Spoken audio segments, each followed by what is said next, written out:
他若不能给殿下全力支持，那么殿下还应早做准备啊！准备什么？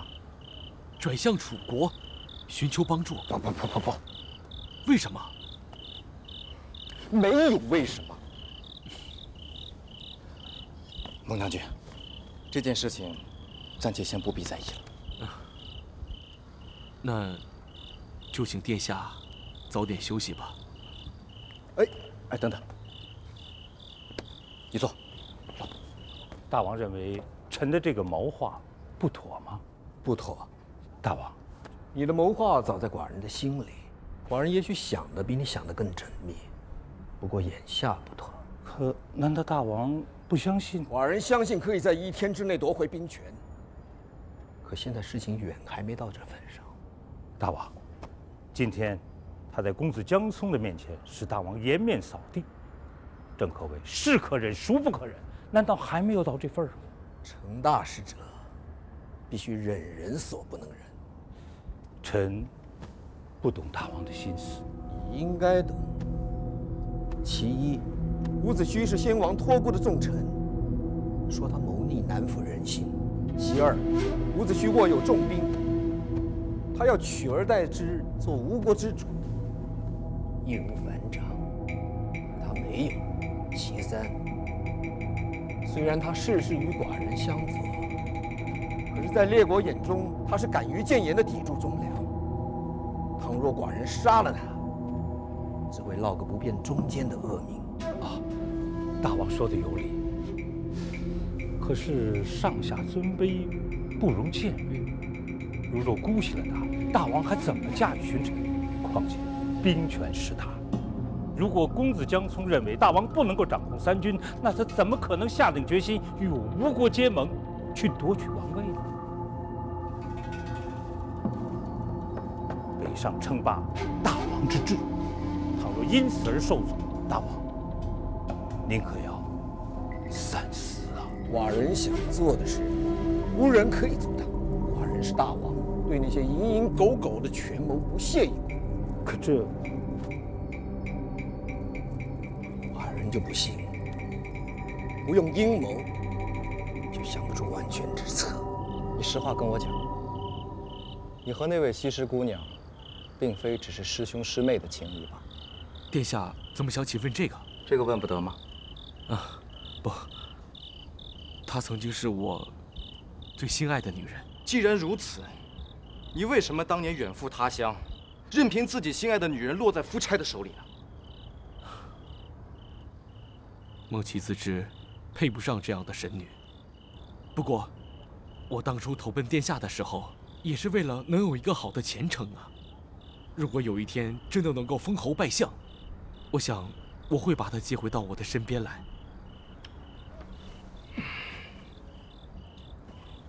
不过现在说什么都已经迟了，她现在已经成了吴王夫差的妃子，而且我听说，她在这内宫中，夫差对她的宠爱胜过对宫内所有的女人。我不管她多受宠爱，这个西施姑娘，我要定。殿下在说什么？我要带西施姑娘回齐国去。虽然我只见过西施姑娘2面，可是她的美貌、她的举手投足、她的一颦一笑和她的漫步轻歌，每时每刻都萦绕在我眼前。这万万使不得呀，殿下！为什么？眼下不能得罪夫差，没有任何事情比殿下夺取王位更重要的了。为了西施姑娘，我宁可不要王位。就是殿下不要王位，也万万使不得呀！为什么使不得？得罪了夫差，他就会转而支持其他的王子。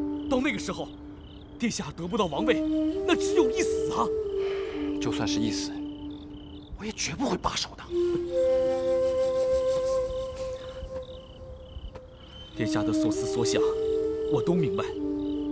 想当年我也立誓，为了这个西施死而无怨。可是，行了，别的就不用讲了。你帮我想想，这几天我要跟西施姑娘单独见上一面。这可是在吴王宫啊，所以才让你帮我想办法。无论如何怎么安排，也不可能掩人耳目。和吴王妃私会，那是要命的重罪啊！要命不要命是本殿下的事情，不用你管。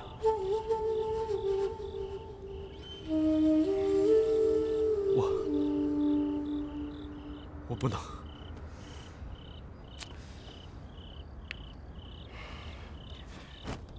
哎，殿下，殿下，算本殿下求你啊！那要是让夫差知道这件事，我已经想好了。他如果知道，我就告诉他：如果我当上齐国的国君，我甘愿和他吴国永远结盟，并且用5座城池换取西施姑娘。啊，5座。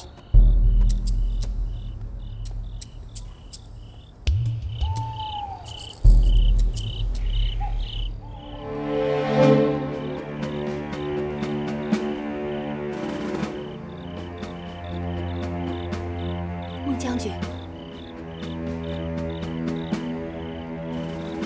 听口音，你是从越国来的姑娘。孟将军，国见大王和范将军有事要见你。他们在哪儿？将军，请跟我来。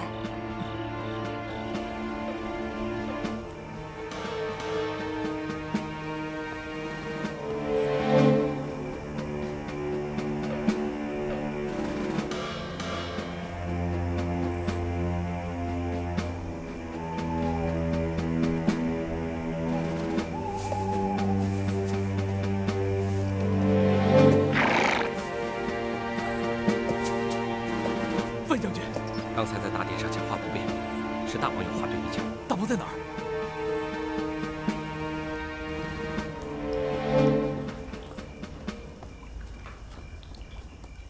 大王，孟琪将军到。小民孟琪，叩见大王。王后，将军快快请起。谢大王。孟琪将军坐。在大王面前，哪有孟琪的座位？大王有话请讲。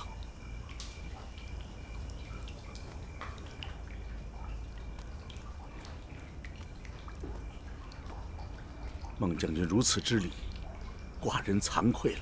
小民是越国人，大王是越国的大王。如今国难当前，只要有大王用得着孟琪的地方，孟琪当万死不辞。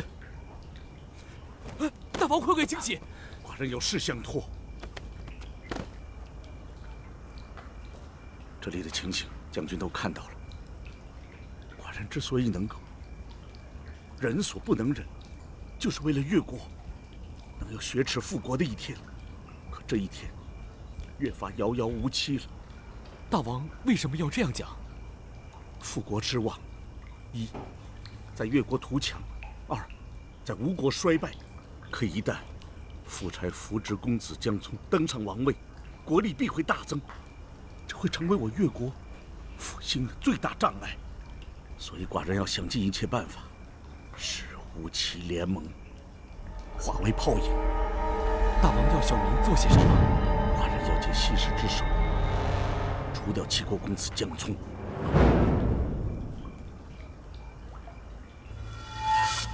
西施已然是夫差的嫔妃，她会答应做这样的事情吗？这件事不必瞒你，把她送到夫差身边，是范蠡将军的一招妙计。你的眼神告诉我，你不相信寡人的话。不，小民知道，范将军和西施是彼此相爱的。小民只是觉得范将军怎么会？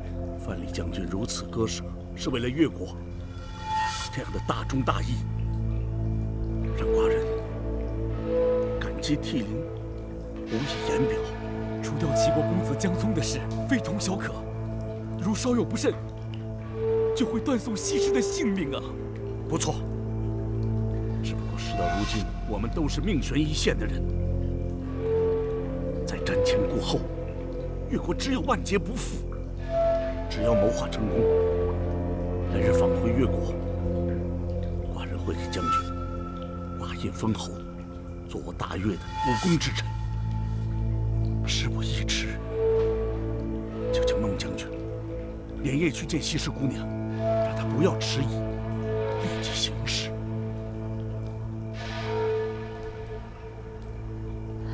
我知道孟齐将军不愿西施担当这样大的风险，这是没有办法的办法。求将军，为了越国，为了大王，就答应了吧。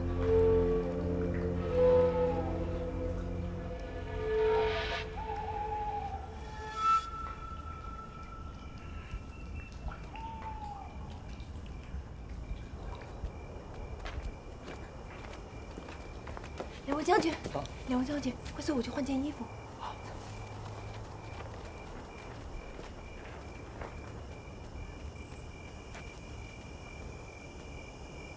大王，如果西施不肯答应，那就把他除掉。除掉。安丽若是知道，妇人之见，非要让他知道吗？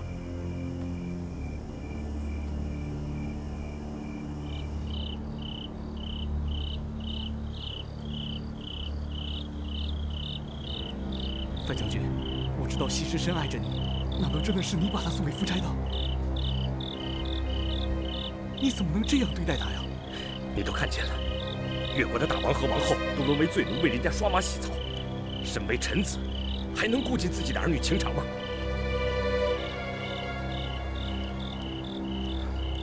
这件事你放心，他不会有危险。为什么这么说？夫差对他用情至深，即便出了差错，也会网开一面。我看未必吧。如果不是这样的话，我范蠡就死在你孟齐将军面前。那不管怎么说，把一个国家的存亡放在一个女人的肩上，也真是可悲可叹。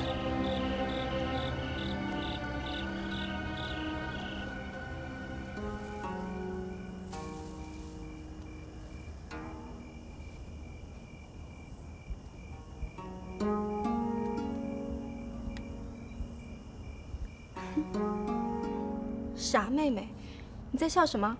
笑那位小殿下呀，那么大还喜欢小兔子呢？哪位小殿下？就是夫差大王的儿子呀。他叫谦雍，和公子有殿下一样，是个又英俊又和善的男人。他还有个弟弟，我倒是没有听说过。唉，要是什么？要是能让我去侍奉谦雍殿下，那该有多好啊！那你不要姐姐啦。不是，哎呀，我是说着玩的，我才离不开姐姐呢。我只是想说，他真是个挺可爱的男人。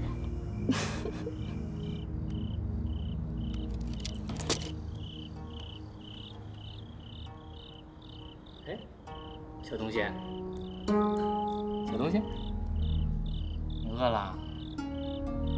好，带你去吃东西，走，走喽，来，吃吧，啊。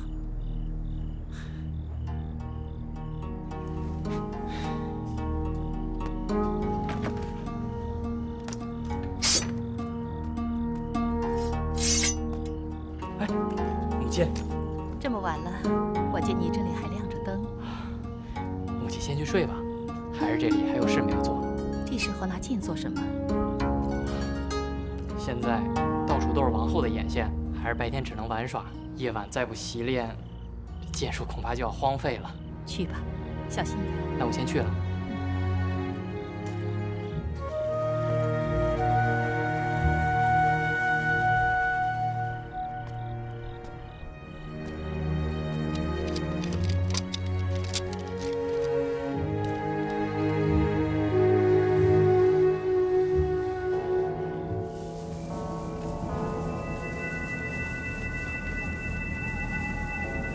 这里就是甘霖宫了。走吧。哎，慢，万一夫差在这里呢？对呀，昨天晚上夫差的目光一直没有离开他，不能说没有这样的可能。两位将军稍等，我进去看一下。好。看婉婷姑娘年纪小，胆子可真大呀。越国姑娘个个不让须眉，这也是大王的福气。两位将军，我看了一下，就一个房间亮着灯。没有侍卫吗？没有。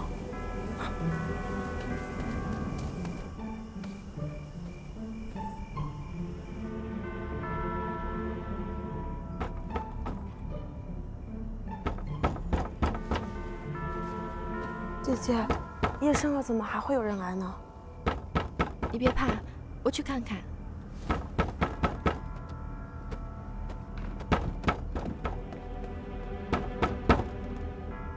谁呀？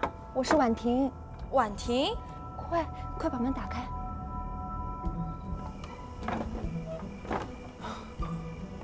是你们？大王有急事，要他们找你。先进来吧。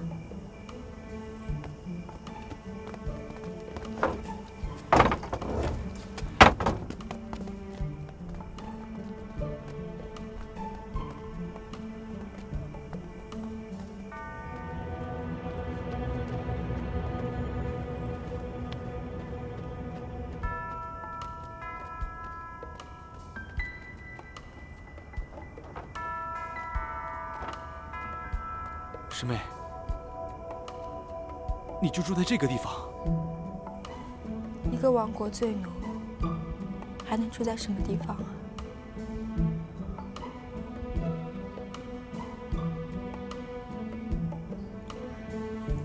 啊？说吧，大王有什么吩咐？范将军，还是你来讲吧。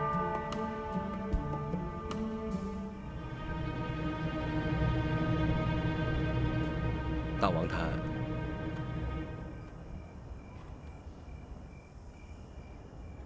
希望你离开这甘霖宫。离开？大王和我都知道，只要你想得到夫差的恩宠，随时都可以住到他的寝宫去。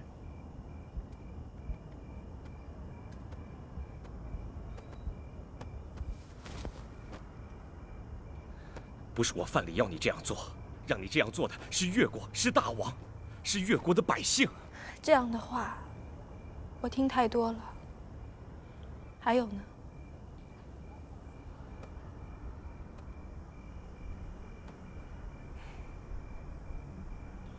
齐国公子江聪来了，而吴齐联盟是越国兴复的最大障碍。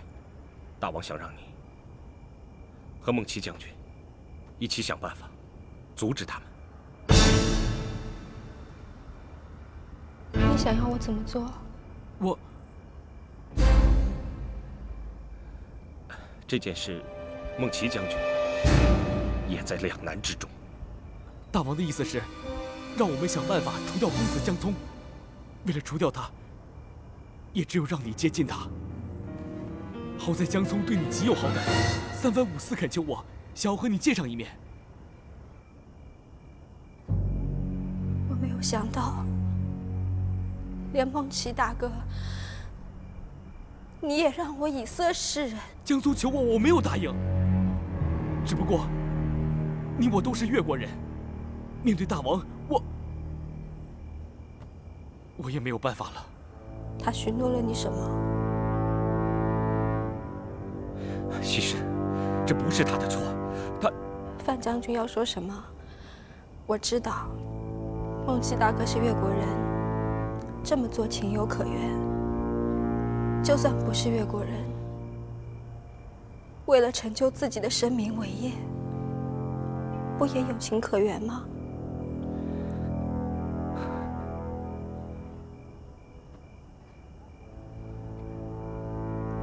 男人如此，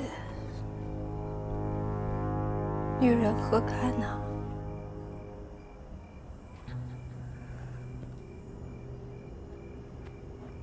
请转告勾践大王，他说的是，西施都知道了，二位将军请回吧。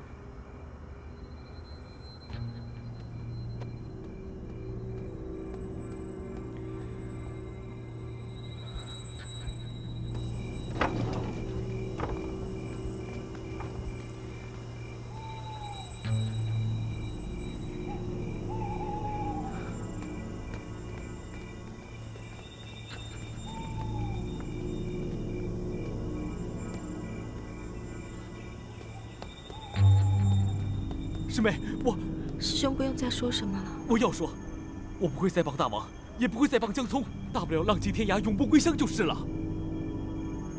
师兄不用责备自己，没有你，他们也不会放过我。师妹，你想怎么样？我还能怎么样啊？那事到临头，总得有个打算吧。让我再想想，让我再问问自己的心吧。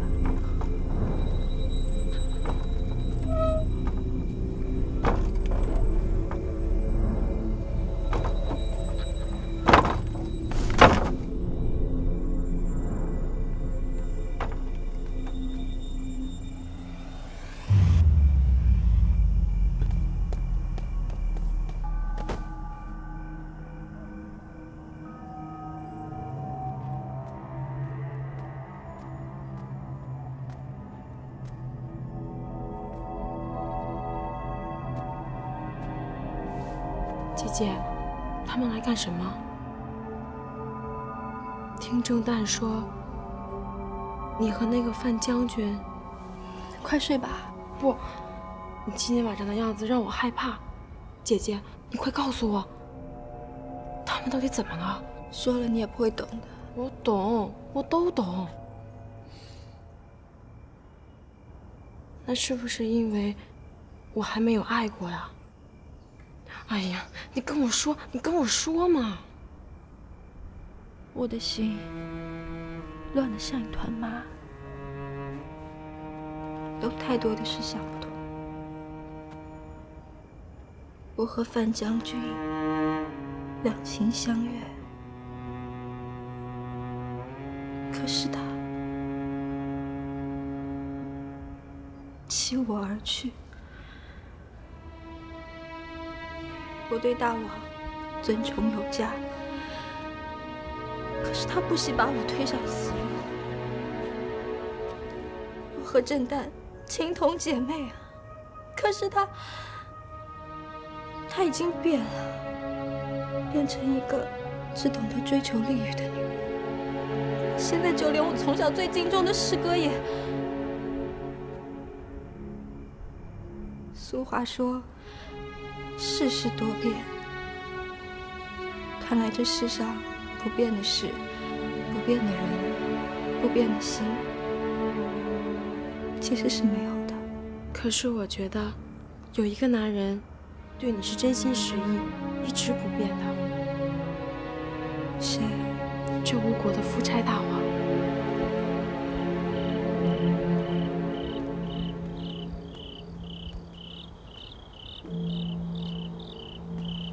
大王，这么晚了，是要去甘陵宫吗？要是去甘陵宫，小奴就抢先一步去告诉他，让他出门迎驾。闭嘴！姐姐干嘛要这样苦着自己？明天等那个喜子来，我去替姐姐说。不要，你还小，有些事你真的不懂。也许吧。不过我知道，那个夫差大王身边有很多女人。如果你一直这样顶撞他，说不定哪天他就把你忘到脑后呢。如果真的那样，咱们怕这一辈子都得住在这儿。你后悔了？我不怕，可是姐姐不该住在这儿啊。为什么不该住在这儿？因为你是天底下最美最美的女人。那最美的女人就应该住在最好最好的地方。我说的不对吗？只有没长大的孩子才会说出这样的话。人家早就长大了。长大了，那红颜薄命的话，你听说过吗？所以说，你还是个孩子。不管怎么说，你真的不怕夫差大王从此忘记你？如果真的有忘忧草，我倒是想送给他，让他把我从此给忘掉。也许只有这样，我的心里才会好过点。睡吧。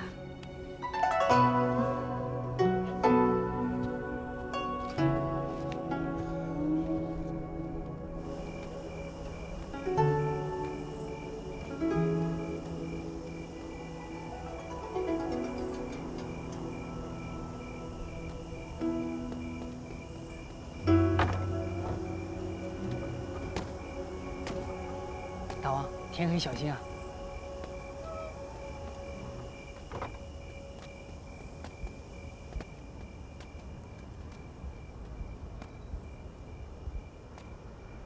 大王，我去叫他起来。既然来了，就叫他起来吧。这灯灭得巧，寡人刚一跨进院，他就熄了灯。难道他是故意熄灯挡驾？小奴真没见过这样的姑娘。大王，我去叫她起来问罪。不必惊动她。大王不想见她了。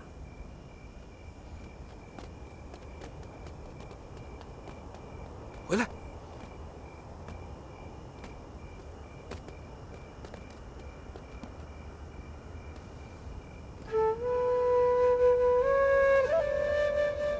大王，夜风凉，回寝宫吧。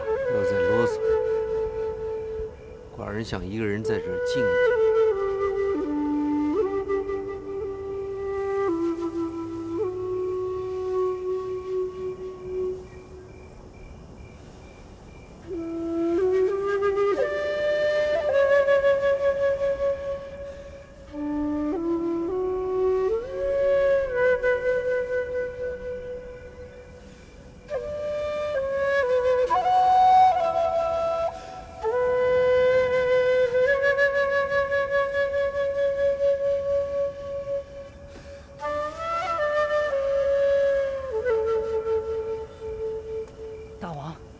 风越来越大了，还是回去吧。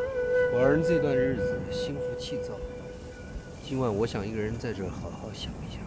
大王，您想什么可以回去想。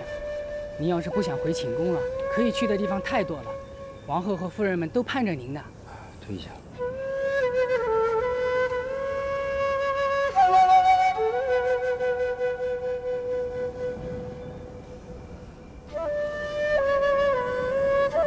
喜子，过来帮寡人看。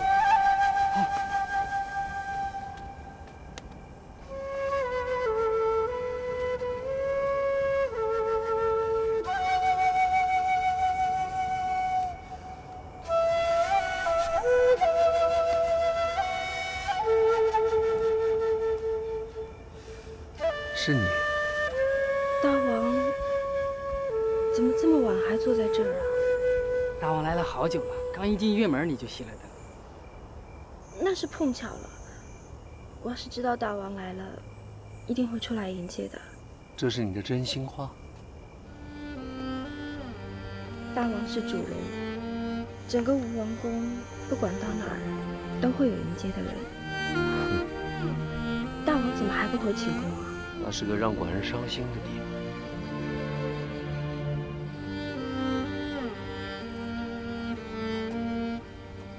今晚寡人的确是有很多真心话想对你说说，只是刚才一进门，看你熄了灯，以为吃了闭门羹，就坐在这一个人静静的想着心事。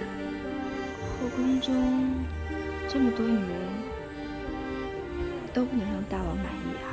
她们除了献媚，便是争宠，没有一个人像你这么纯净，像你敢于用眼睛平视寡人，这令寡人无拘无束，心里特别的平和。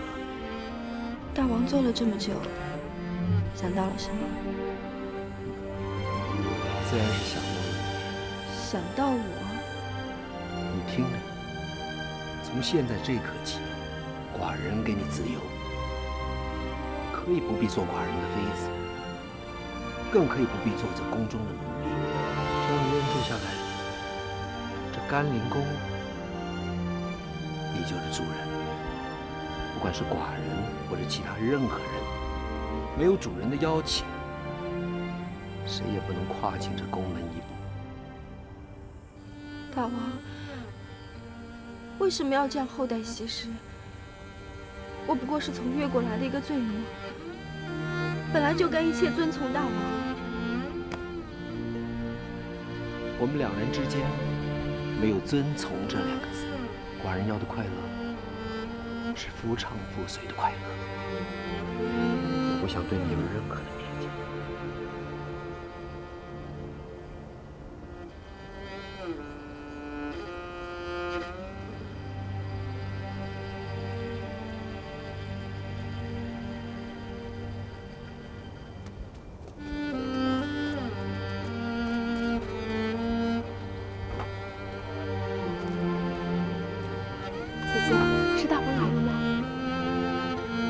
等我坑洼不平，我去给大王照个亮吧。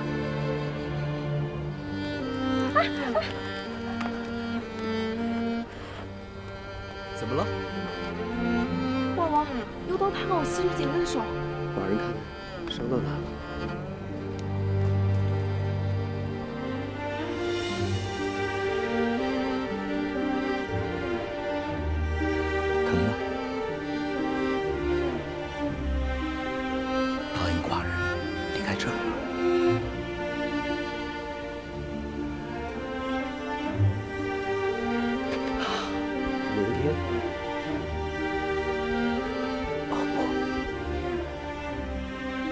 不能再等待了，一时一刻都不能再等待。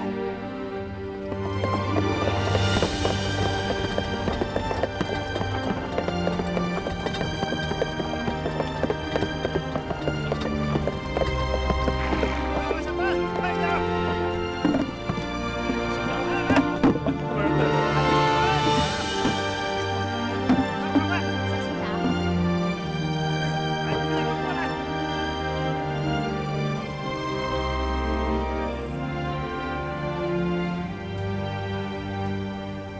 将军，这么晚还不睡？不只是我，恐怕整个吴王宫都是不眠之夜。他们在闹什么？像是出了大事。明天一早就会知道。将军从甘宁宫回来，就这样不言不语。寡人很想知道你在想些什么。想必还是在想西施姑娘吧。 人非草木，孰能无情？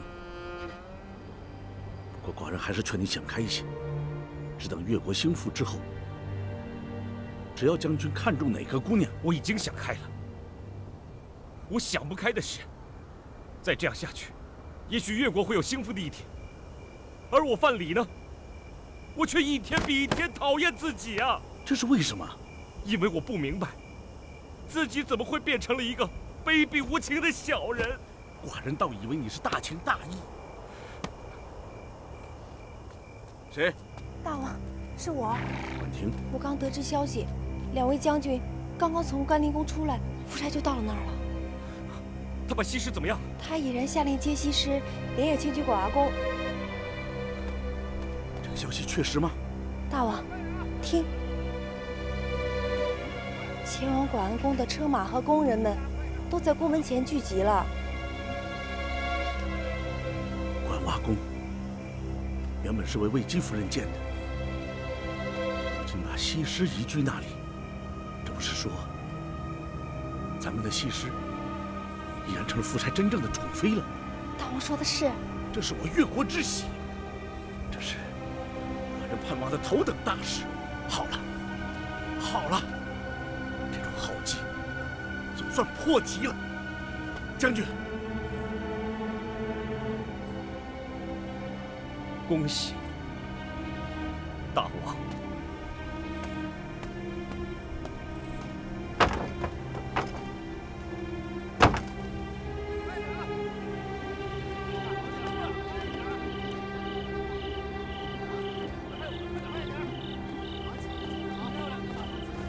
这外面到底是怎么了？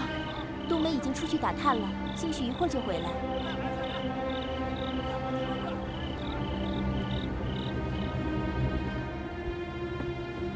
王后，王后，别急，慢慢说。宫门前灯笼火把照得像白天一样，一队马车排成了排，上面全都是宫里常用的箱子。过了一会儿，王后的车辇也用上了。我看着奇怪，就去打问。 他们说什么？说大王要将西施姑娘连夜迁居广华宫。我知道会有这一天。这事儿如果让魏姬夫人知道，没什么大惊小怪。公侯之家莫不如此，何况是在宫里。新人笑，旧人哭啊。睡吧。是啊。睡吧。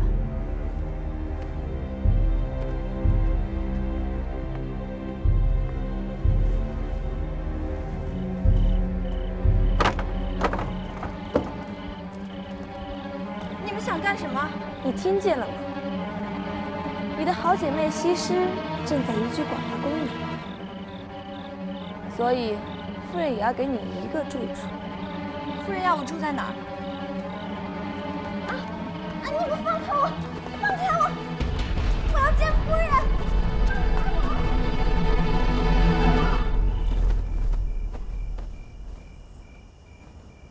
姐姐，怎么了？大王究竟让你去哪儿啊？那我还能留在你身边吗？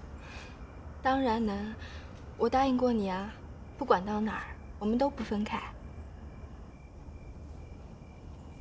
哎，你把你换洗的衣服去包一下吧。好。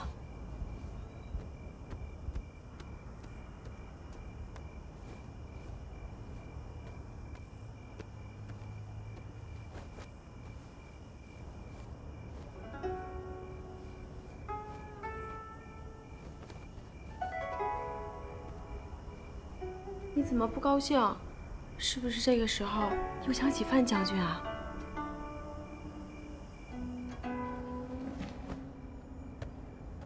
你会像爱范将军那样去爱夫差大王吗？我不知道该怎么回答你。等你长大了就会明白，爱一个人和被一个人爱，那不是一回事儿。怎么不是一回事儿啊？西施姑娘，西施姑娘，喜子给你道喜了。哎呦，还拿那些旧衣裳干嘛？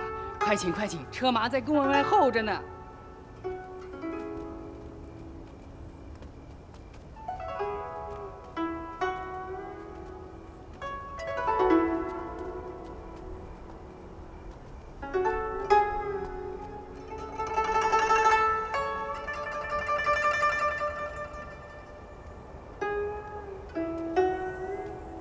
西施姑娘，请。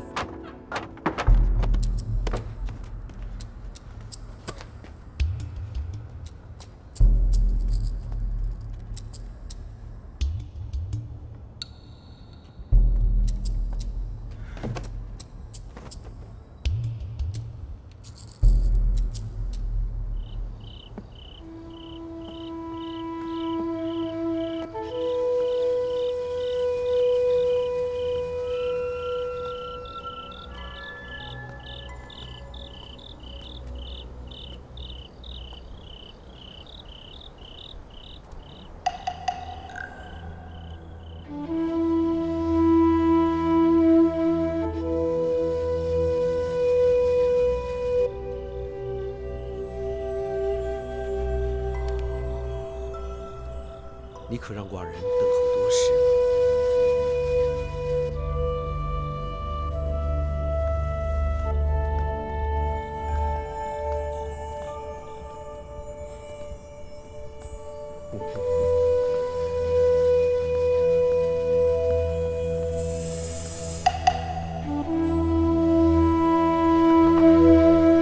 为什么不把头抬起来？从今天起，你就是这广华宫的女主人，这就是我们的家。走。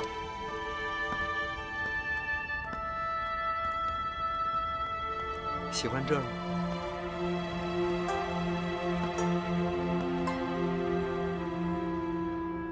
寡人已派人到越国去，将那边的奇珍异宝、山石草木全运过来。你爱怎么摆设，就怎么摆设。大王为什么要待我这么好？或许我们前世有缘，寡人喜欢和你在一起的感觉。这种感觉令寡人一时一刻都不想和你分开。是因为西施的容貌吗？容貌就像这广华宫的外貌，因为她卓尔不凡，所以寡人想进来瞧瞧。可真正喜欢的，却是这宫内的气味和温馨。而你，就是一个容貌美、内蕴更美的姑娘。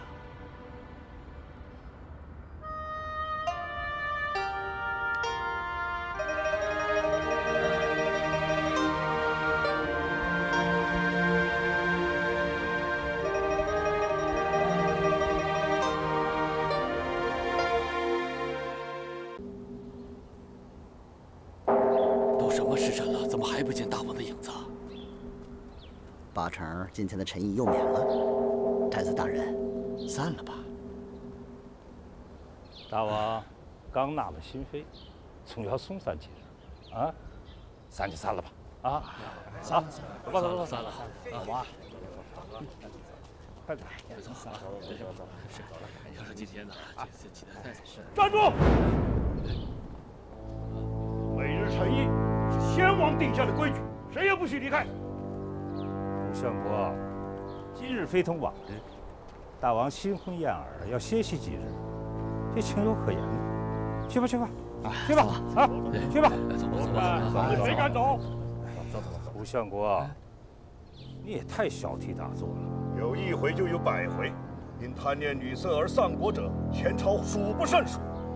要不是你太宰大人，大王也不会纳那个越国的妖女为妃。这位姑娘是越国为了报答大王之恩进宫来的，这无非就是件器物，博得大王一乐而已。吴相国，你也太危言耸听了啊！笑话！越国兵败，国君被囚，这是恩是恨，你薄皮不清楚吗？老夫难得和你这种巧言令色的小人斗嘴。来人，在。你去禀报，就说伍子胥和文武重臣在这里跪候大王上殿。太宰大人，太宰大人，还是走一遭吧。行了，算我薄皮晦气，同你这个一根筋的相国同殿为臣。行，我去请大王。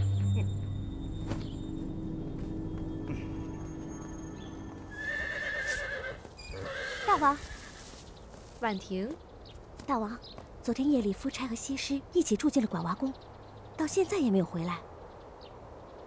伍子胥和那些文武大臣都在大殿前头跪着呢。为什么？在等着夫差上殿议事。听说为了这个薄皮和伍子胥差点吵起来。还有什么？你快回去吧。等等。啊！你在宫城外做个记号，要裘善立刻来见寡人。去吧。哼，好啊，君王贪色不早朝，这吴国终于露出败国之相了。大王。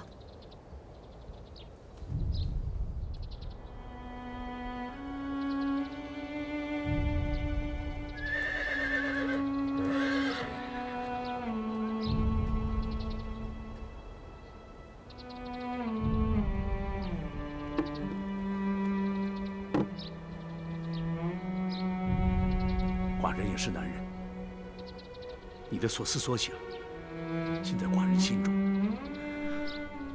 将军是楚国人，当年是为了一腔抱负来到越国，可越国亏待了你，寡人也亏待了你。时至今日，寡人再也没有羁绊你的理由。既然夫差赏识你，如果将军愿意的话，就只管去吧。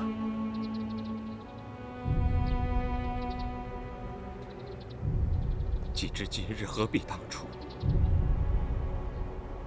到了今天我犯礼，还有报效夫差的理由吗？都是寡人之过，寡人之过。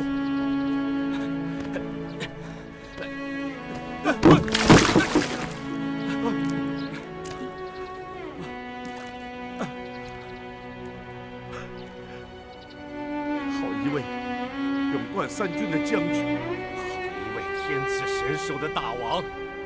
吃的是珍馐传，住的是逍遥宫，着的是麻衣甲，遇的是蝼蚁尘，乐哉，美哉，快哉，快哉！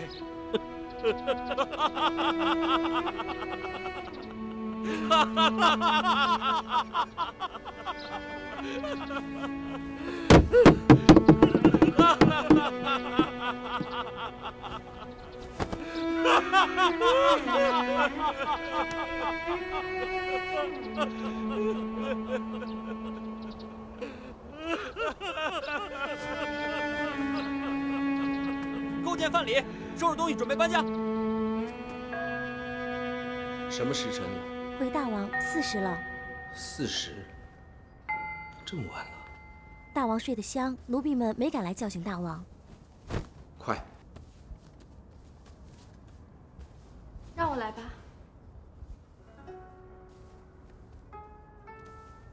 你们退下吧。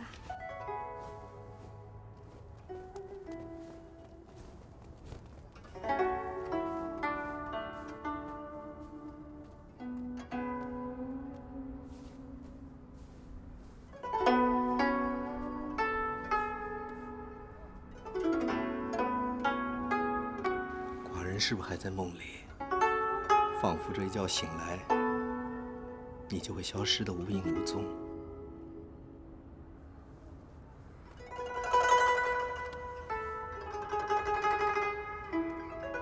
大王该上朝去议政了。寡人不想离开你，一时一刻都不想离开你。这怎么可能？大王自己说过，王者之乐在于安天下。难道有了西施，大王就不要这王者之乐了？寡人如今才知道，有了你，今生足矣。什么诚意不诚意？寡人今天就要好好的陪着你。大王，哎，这使不得！大王，什么事？大王，相国他又怎么了？相国领着文武重臣跪在了大殿前头，说是大王不去，他们就不起来。会有这样的事？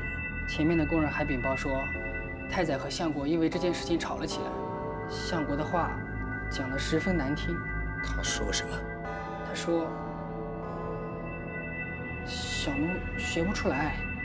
寡人晚到一个时辰，他就这样不依不饶。让他们跪吧。启禀大王，太宰大人求见。传太宰。是。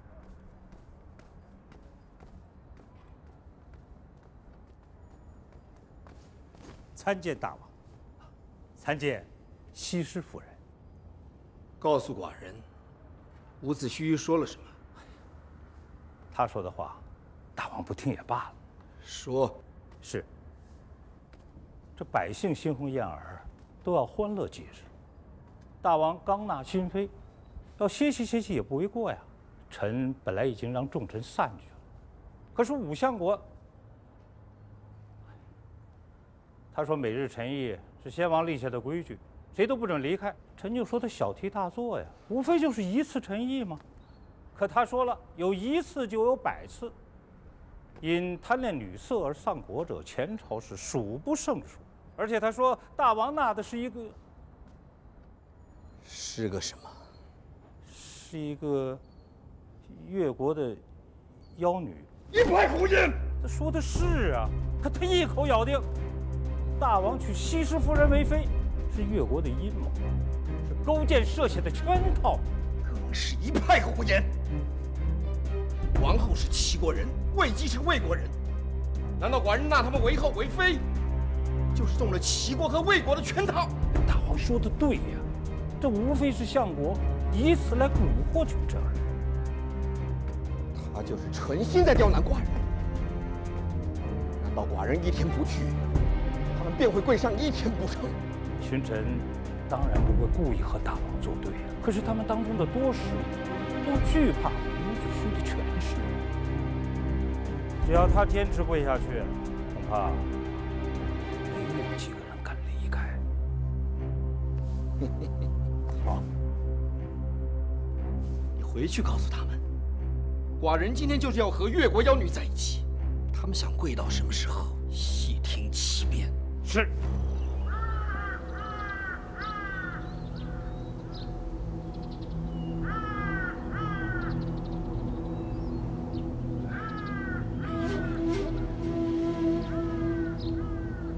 看来大王是不会来了。这样傻跪着，要跪到什么时候？是啊，再要跪下去，老夫这条腿可怎么吃得消啊？嘿嘿，你看，骚死了！大王，请。你要和寡人对你一尊？西施遵命。不过，请大王答应奴婢一件事。别说是一件，就是10件、100件、1000件、10000件，寡人都会答应。谢大王，请。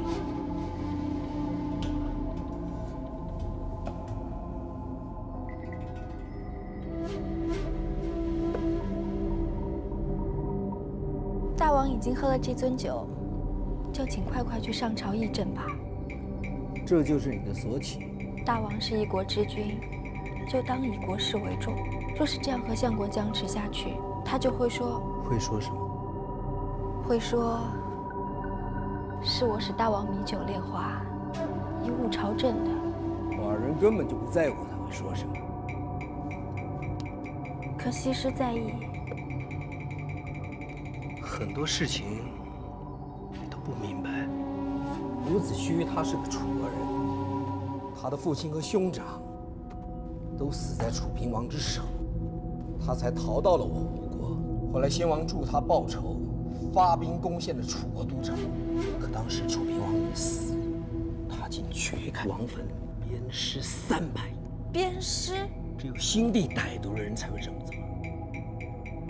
先王驾崩之后，他恃功自傲，拥兵自重，根本没有把寡人放在眼里。有人说他忠君弑国，没有夺位之心。可寡人知道，他是有心无胆，因为他在列国眼里已经是一个引无公处、挟私报复的小人。寡人继位以后，的确费了不少心思，可如今吴国的兵权仍攥在他的手里，没有他的点头，寡人连阅兵都做不了。长此下去，吴国就成了他武家的天下。寡人不能再容他，绝不能再容他。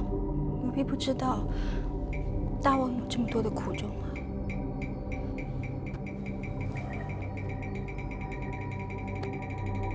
寡人自幼自尊高远，再苦再难的事，绝不言退。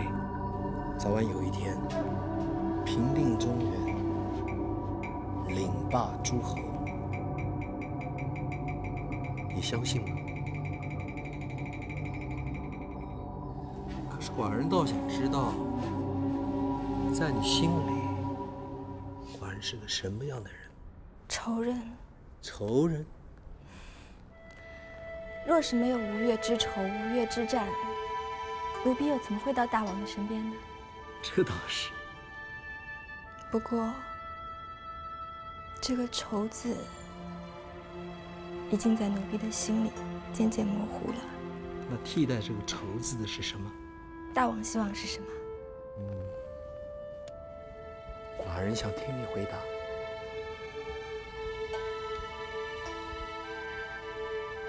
奴婢想不出该怎么回答。大王还是快去上朝议政吧。夫人，夫人，夫人，什么事情这么慌慌张张的？好事，天大的好事！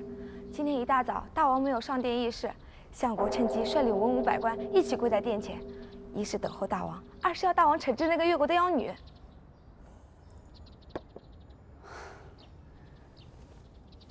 相国果然说到做到，这么快就向大王发难了。这次那个西施啊，绝对跑不掉了。走，去哪儿？去大殿前头瞧瞧。伯嚭大人来了，太宰大人来了。哎，回来了，太宰大人来了。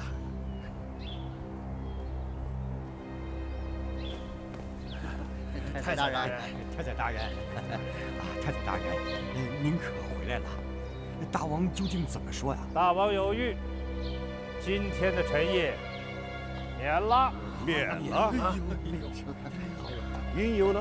因由，大王乃九鼎之尊，做臣子的岂能问因由啊？因由就是那越国的妖女。吴相国开口就说这种话，难道你就不怕？你薄皮不怕亡国，我伍子胥还怕一死吗？你也给老夫在这里跪下！我跪什么呀？跪后大王上殿，这是跟大王作梗，向大王发难。你伍子胥不是事，难道还要拉上我薄皮，拉上满朝的文武大臣，为虎作伥吗？来人！在。薄皮，你跪是不跪？怎么？牛不喝水抢案头？伍子胥也太霸了！今天老夫还就是要按下你这个小人的脑袋！动手！把他按跪下！老夫的话你们胆敢不听吗？看着！你们敢对本薄皮大人放了你们的皮！放开我！放开我呀！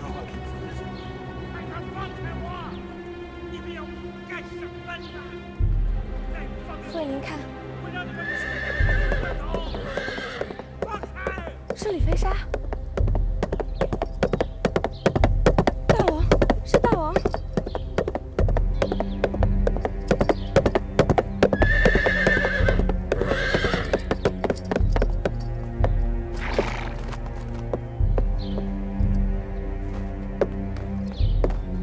大王，相国的。大王千岁，千岁，千岁！夫人，相国拗得过大王吗？大王的脾性我是知道的，在这个时候，他会让相国3分的。那这么说，我们就可以除掉西施了？别问了，看相国的阵势，一定会有分晓的。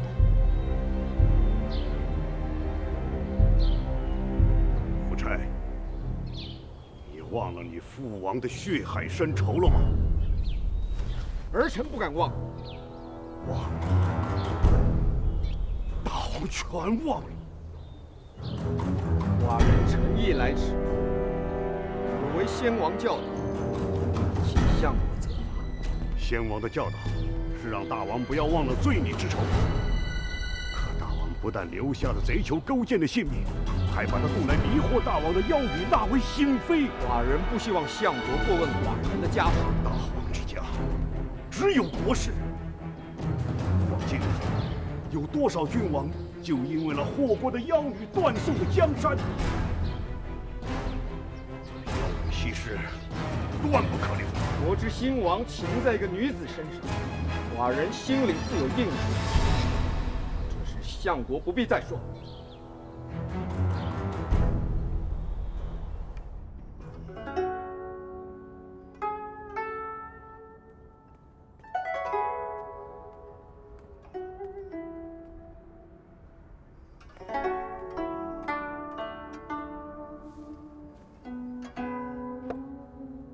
姐姐，喝杯水吧。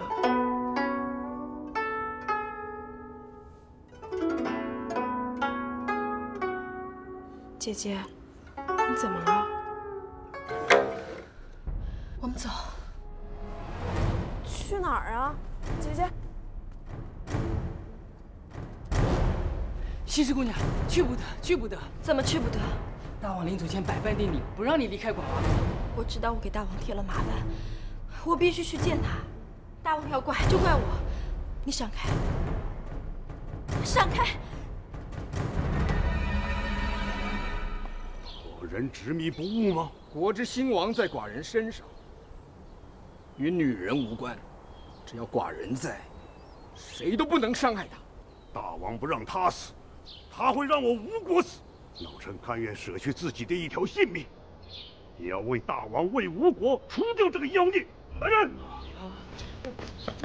在。拿着我伍子胥的佩剑，去为老夫取回西施的人头。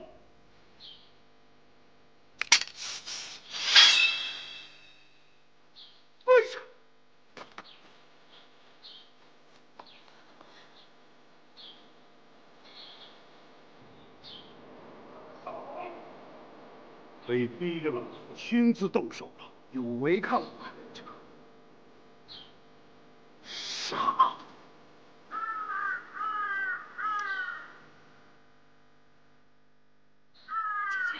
向王前进，要干什么呀？翻盘，姐姐，你不能过去，不能过去啊！杀了老臣，倘了老臣气血夺下，还是要治了西施一死。生谁死，替大王决断。定要治为难。大王在为难老臣，寡人绝不会让你伤。老臣只有去追随先王，请大王动手吧。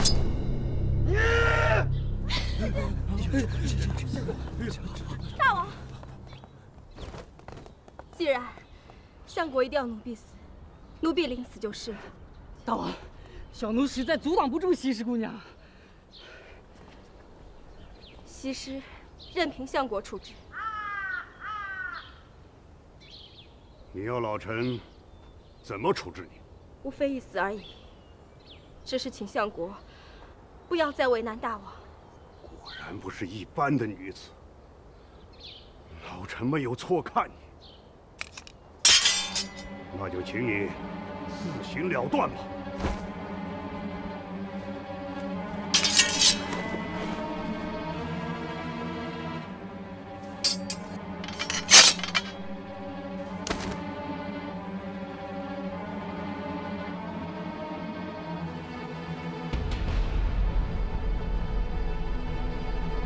众卿和相国在这跪了这么久，难得一片忠心，此事由寡人引起，寡人就给大家一个交代。大王，大王！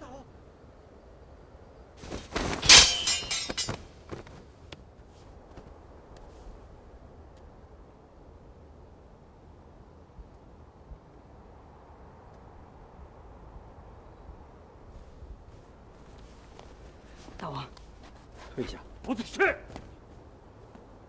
你好大的胆子呀！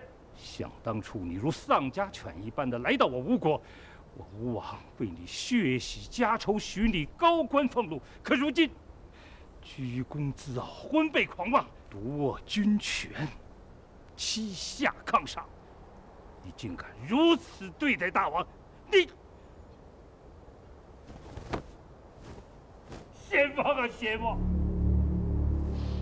你在天之灵，睁眼看看这个恩将仇报的孽臣吧！先王啊！快搀扶太宰大人起来！太宰大人，哎呀，我不呀！快请起呀！我不，我。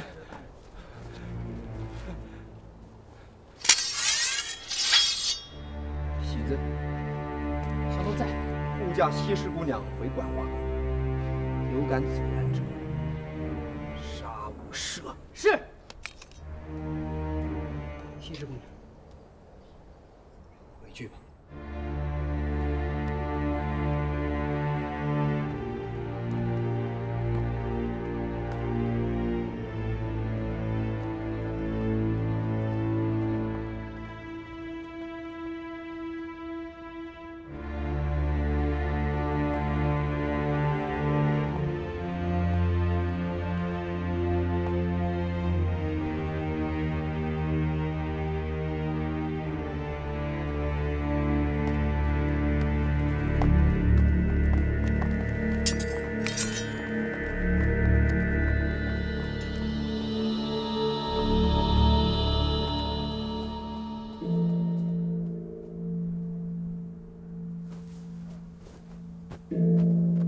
太宰大人头上的伤没有大碍吧？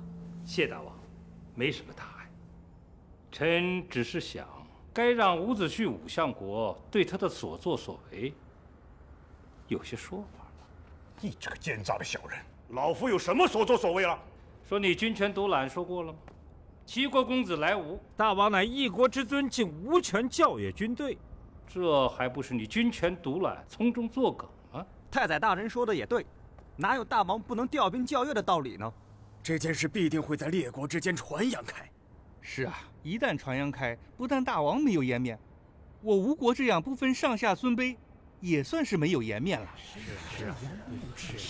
好了，难道时至今日，武相国还想把持着虎符不放吗？不是为吴国掌兵，为大王掌兵。哎呀，这在大王继位之初还情有可原，可是现在，吴相国还有什么道理不把虎符还给大王？我和众臣都很想听听啊。是啊，听听。倘若相国还想把持不放，莫不是在觊觎王位吧？泼皮！哎，看啊！哎，说的相国的痛处了。其实啊，没必要解释，只要交出虎符，就能自证清白了嘛。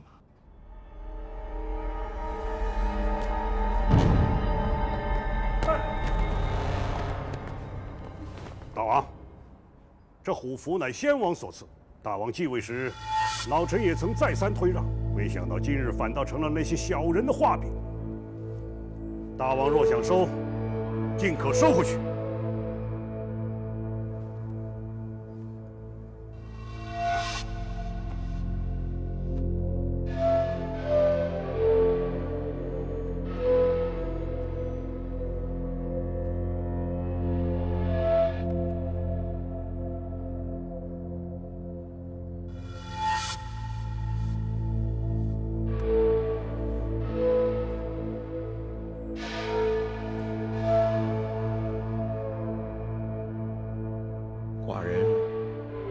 全想过。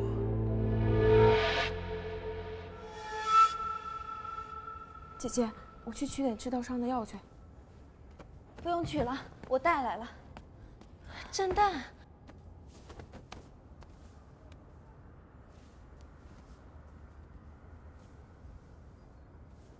怎么伤成这样啊？我一听说就往这边跑了。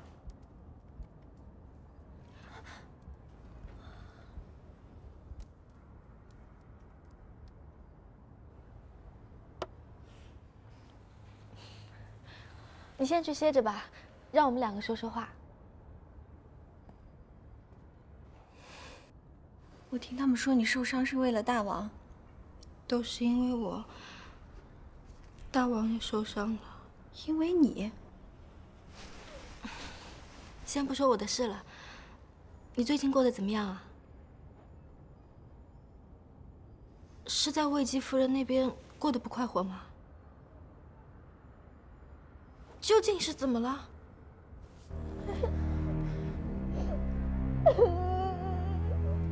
不哭不哭，有什么事就跟我说。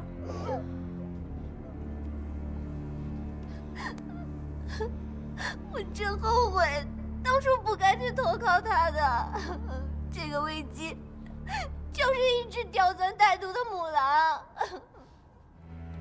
要是再这样下去，我就只有一死了。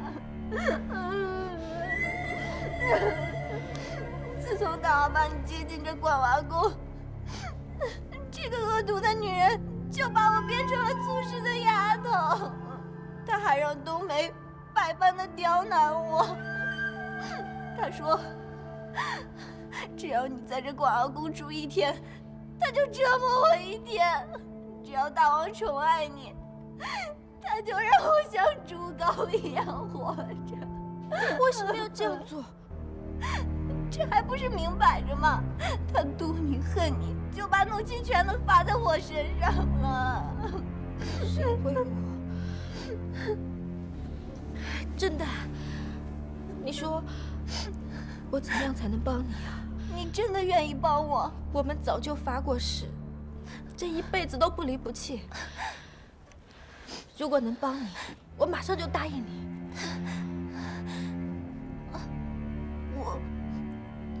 我是偷偷跑出来的，要是再回去，魏姬肯定饶不过我的。你要是想帮我，就把我留下吧。留下。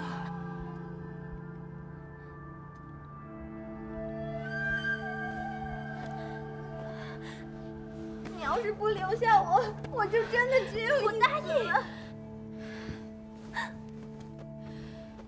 我答应你。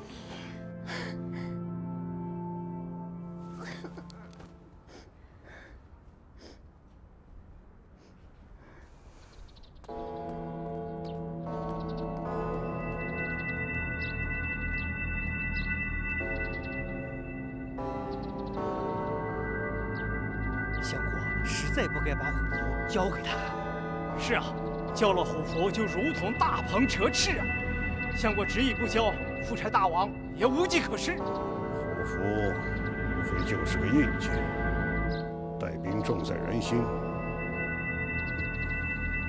我就不信老夫的千员战将会听他的调遣。可大王究竟是大王啊！依我看，今日在殿前，大王和伯嚭是上演了一幕双簧啊！其意就在夺回调兵的虎符，但夺回虎符只是第一步，相国日后要更加小心了。他还能怎么样？我伍子胥问心无愧。老夫要真有觊觎之心，恐怕早就等不到今日了。启禀相国，刚刚太宰伯嚭持虎符来到大营，说是明日调我7000甲士前往阅兵场，恭候大王和齐国公子江聪校阅。大王果然在步步紧逼了。事关齐国，相国是进是退啊？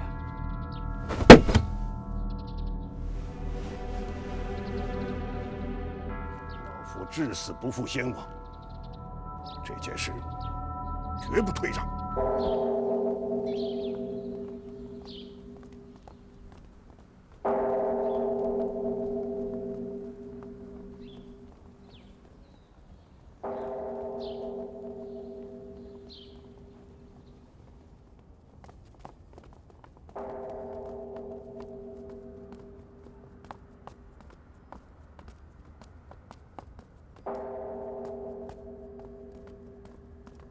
大王，末将季雍叩见大王。快起来讲话。谢大王。启禀大王，新军精锐已然全部在城外扎下营寨，只等大王调遣。保卫王宫的禁军和所有的侍卫也都在掌控之中了。好，极好。可是，让臣担心的只有一点。讲，虽然忠于伍子胥的部将大多驻扎在边陲，几日内不可能赶到，可是大营中的7000甲士不可小觑啊，其实力和新军是旗鼓相当。如果伍子胥撕破面皮，亲自率兵，臣唯恐胜负难料。夫人，大王正和太宰在书房里议事。我们走。夫人，还是等大王议事之后。广王宫里那个狐媚，时时勾着大王。等大王议事之后，再行就难了。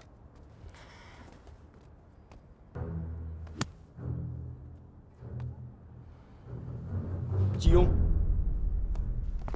末将在。明日卯时之前，你安排一哨新兵的精锐埋伏在大营旁侧。是。拿下的理由？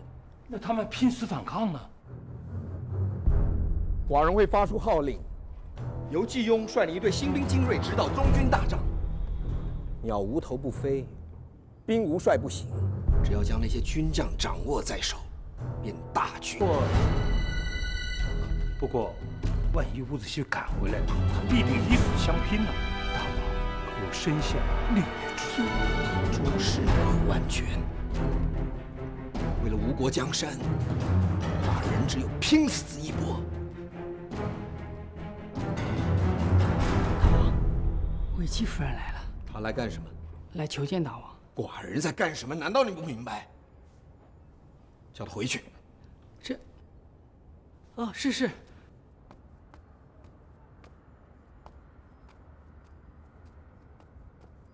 大王怎么说？大王正在议事，夫人还是暂且回去吧。议到什么时候？这个喜字可说不好。现在什么时辰呢？酉时了。伍子胥在宫中耳目众多，等天黑之后，你再带季雍将军离开。臣明白。哎，夫人，大王今天所议之事非同一般，一再叮咛任何人不得靠近这里。也包括我魏姬吗？这个自然。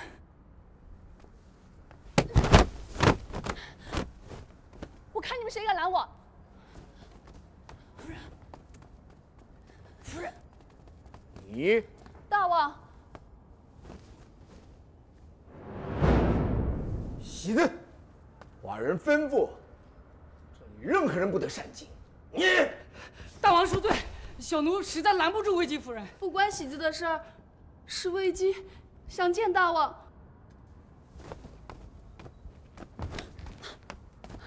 大王，大王，你弄疼我了。你好大的胆！我想大王。寡人在意军国大事，最恨有人打扰。你就不怕？我不怕，我什么都不怕，我就是想大王。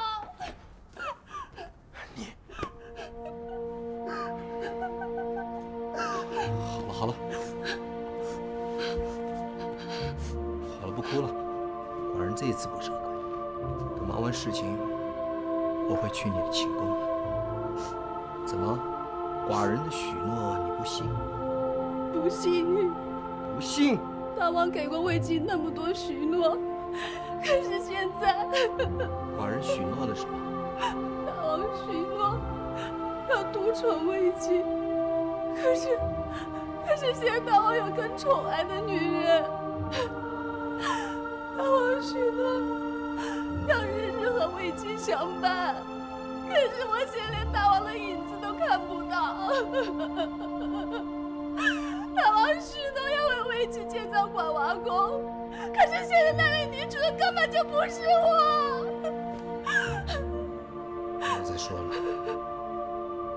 暂且先回去。寡人这次的承诺一定会兑现，寡人答应你，一定会去看你。是魏姬像王后宁妃那样望穿双眼吗？寡人正处在生死存亡的时刻。你说什么？我说了你也不会懂。如果你还想做寡人的女人，就该识大体，不要在这个时候令寡人分神，净做些令寡人讨厌的事。回去吧。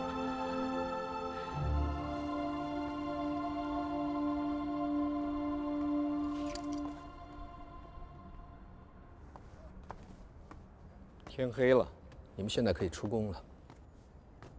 喜子，小奴在。备车辇，寡人要去广华宫。是。大王，还是去看看魏姬夫人吧。魏姬在太宰面前有请托吗？没有。那太宰为什么要我去看他？刚才魏姬夫人看到了季雍将军，臣是怕夫人说出去啊。你多虑了，他只是在争宠，不会搅在国事里。可是女人一旦被情所困，那说不定就会做出什么事情来。寡人心里有数，寡人只是想去广娃宫看看西施的伤势。哎呀，明天事关重大，我怕他们分了大王的心。寡人可不是一个耽于女色的昏君。我去看西施是想静静地和她说说话。至于魏姬，她仍然是寡人最宠爱的女人。